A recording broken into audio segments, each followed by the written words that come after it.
So it was supposed to be a normal Sunday fun ride with the OG Mountain Goats. We met up at Arca South, but me and Marv pedaled all the way from Pasig to Arca South. So we passed BGC and then Service Road and then ayun, pumunta na kami sa Arca South. Pagdating namin ng Arca South, hinanap namin si Mike. Yun, dumating na on time. Hindi siya late. So, we met with his friend, si Josh. Tapos pumunta na kami ng C6. From C6, tambay, kwentuhan. Bahala na.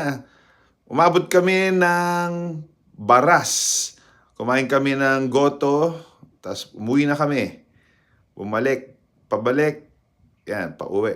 Dumaan kami Morong where we went back.